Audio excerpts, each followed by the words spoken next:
what the heck is happening with Mark Zuckerberg? Facebook and Instagram were one of the biggest perpetrators of censorship on their users, but now, of course, Zuckerberg is coming out as a free speech advocate, removing all of the fact checkers they used to use to go ahead and check your posts before allowing them to be shown to the world. Okay, now, of course, what's going on here? Is it political pressure? Is it the possibility of retribution from Donald Trump? All of this could, of course, be true, but also we have Mark Zuckerberg actually embracing masculine culture, right? He's been training in MMA. He's been showing up to fighting events, and this newfound interest in physicality could lead to a rise in testosterone and a return to the principles this country was founding on, okay? But of course, that's not going to stop the left from crying about losing their stranglehold on the media, losing their grip on what they portray as the truth to the world. Of course, we all know they've been losing that grip for a long time with the rise of the new media, but it's just fun to watch them squirm. So first, let's go ahead and check out this statement from Mark Zuckerberg. But before we get to these clips, don't forget to like and comment on this video so we can break through the algorithms. Here we go.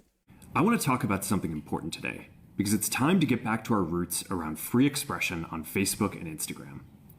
I started building social media to give people a voice. I gave a speech at Georgetown 5 years ago about the importance of protecting free expression, and I still believe this today. But a lot has happened over the last several years. There's been widespread debate about potential harms from online content. Governments and legacy media have pushed to censor more and more. A lot of this is clearly political, but there's also a lot of legitimately bad stuff out there. Drugs, terrorism, child exploitation. These are things that we take very seriously, and I want to make sure that we handle responsibly. So we built a lot of complex systems to moderate content. But the problem with complex systems is they make mistakes. Even if they accidentally censor just 1% of posts, that's millions of people. And we've reached a point where it's just too many mistakes and too much censorship. The recent elections also feel like a cultural tipping point towards once again prioritizing speech.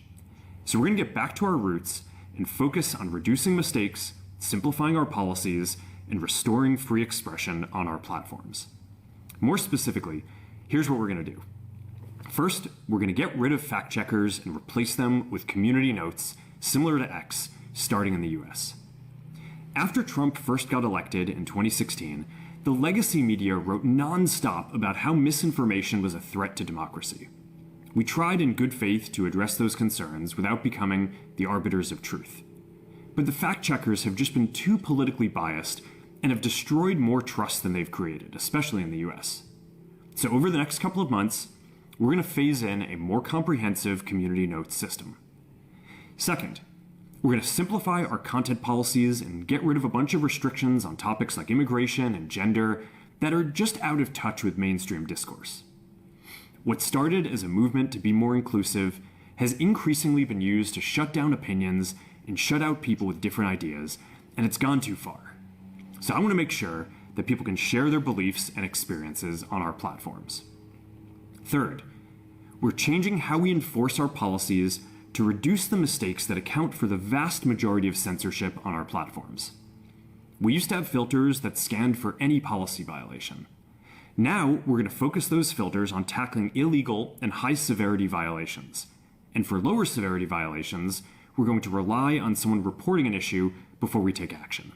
So there you have it, a complete rejection of pretty much everything they used to do. Number one, of course, getting rid of the fact checkers. As we all know, these fact checkers were only checking the facts they thought to be true, not actual objective reality. And this, of course, led to a rise in censorship. You could not talk about topics like grooming gangs. You could not talk about transitioning children. You could not talk about any of these things that, of course, are so important to Americans, simply because some fact checker didn't like your politics or your position. So now I love how they're replacing all of these people with community notes. That's one of the greatest things X ever did, right? Somebody puts out a post and it's not true, and you can see a community note right there linking to an article, linking to some research, leading to something that is actually true to refute the claim. And of course, that's what open dialogue is all about. Somebody can speak. It may be wrong. It may be incorrect, but other people can come back at them and prove them wrong. That is the whole purpose of free speech, so that the government cannot come in and censor a particular point of view, which is exactly what was happening. So thank you, Mark Zuckerberg, for realizing something, albeit 3 years too late, that was actually happening. But of course, this has the leftist media all in a tizzy, so let's go ahead and check out CNN. 4 years ago today, Mark Zuckerberg announced Facebook and Instagram would indefinitely block then-President Trump's accounts in the wake of the January 6th attacks. The CEO wrote on his own Facebook page, quote, We believe the risks of allowing the president to continue to use our service during this period are simply too great. So that was exactly 4 years ago. Last year, the accounts were reinstated. Today, Zuckerberg announced the rebranded Meta, which includes Facebook and Instagram, will now end its fact-checking program. User-generated community notes, which now police misinformation, much as they do on X, formerly known as Twitter. So today, in response to a question from CNN's Steve Contorno, Trump said this about the announcement. Well, I watched their news conference, and I thought it was a very good news conference. I think they've come a long way. Meta, Facebook. I think they've come a long way. I watched it. The man was very impressive. Do you think he's directly responding to the threats that you have made to him in the past? Probably. Yeah, probably. Donny O'Sullivan has more on the new policy. I've seen some of the stories that you're talking about around this election. Mark Zuckerberg just days after the 2016 election.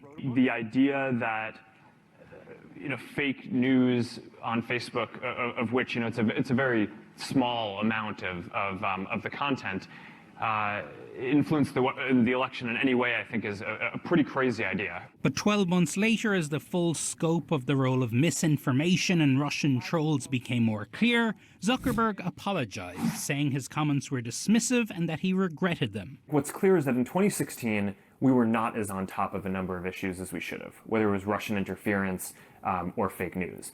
You could tell his heart was never in this. He never really wanted to have Facebook in this position where they were applying these fact-check labels. So although this is a huge change, a seismic change for the rules on the platform, and remember, billions of people use this platform around the world, millions here in the United States, for Zuckerberg himself, I do think this is going back to the roots of how he sees this platform, which is a bit hands-off.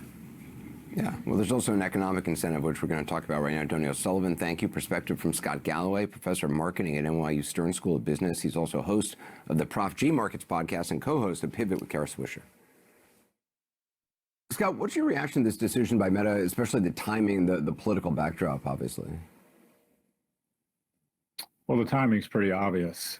This was, essentially, Mark Zuckerberg is one of the most brilliant businessmen in history, and we should stop using the term stakeholder value. It's all about shareholder value, and this will reduce their safety and content moderation budget, which was $5 billion in 2022. So if they can cut that in half without the need to moderate content and reduce their safety and security team, at a PE of 30, you're looking at a $75 billion increase in market cap.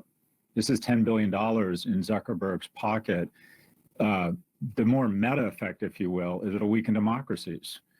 One of the keys, or the three pillars of really strong democracies, are trust in our institutions, shared values or shared stories, and social networks that have a lot of trust. And this will weaken all three because the level of misinformation is about to skyrocket across the mediums where between 1/2 and 2/3 of Americans get their news.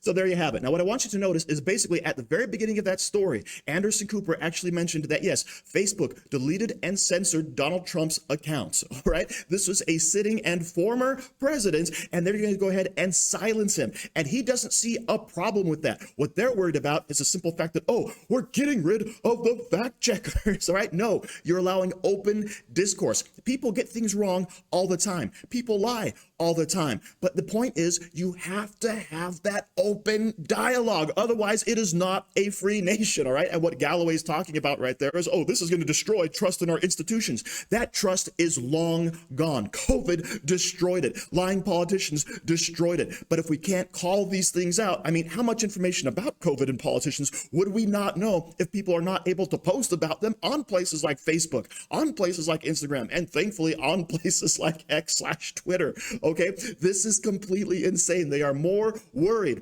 about the censorship not being there than they are about Americans having their First Amendment rights. But of course, that is the left in a nutshell. Let's watch one more meltdown from Joy Reid. Why would conservatives think fact-checking is biased against them? What are you sharing if you keep getting fact-checked for false information? Think about it. What were conservatives sharing on Meta that was getting flagged so much? Are they spreading false information? And why were they so eager? And why are Republicans in general so eager to end the idea of fact checking? What are they trying to share? What is the motivation for not wanting it to be fact checked? Hey, Joy Reid, we are sharing the truth and it is being censored. Remember COVID. Remember all the information we're getting out there about treatments, about the origination, about what you could possibly do to save your lives, all right? These were all things that were fact checked and the fact checkers got completely wrong, all right? That is the issue right there. And also, of course, information about January 6th and the election, things you're now freely allowed to talk about on YouTube finally after 4 years. But of course, you would get your channel deleted and demonetized. You'd be removed from all platforms all across the board, all because the fact checkers didn't agree with you. Time after time, they have been proven false. But what Joy Reid is really upset about here is she's losing control. Her and the talking heads used to be the people in charge of the news, right? They decided what you had to hear. They decided what was important. And worst of all, they decided what was true. And with the removal of the left-wing biased fact checkers, gets rid of all of that control, gets rid of all of that power, because now we can have an open dialogue, a free exchange of ideas, and determine for ourselves what is actually truth based on relevant information, not based on some arbitrary person sitting in some room in California deciding, oh, is this true? No, it's not, because it doesn't agree with my personal beliefs. All right. So that, of course, is where we're at right now. So thank you very much for watching. Don't forget to like, share, comment, subscribe, and stay safe out there, people, because they're coming after you.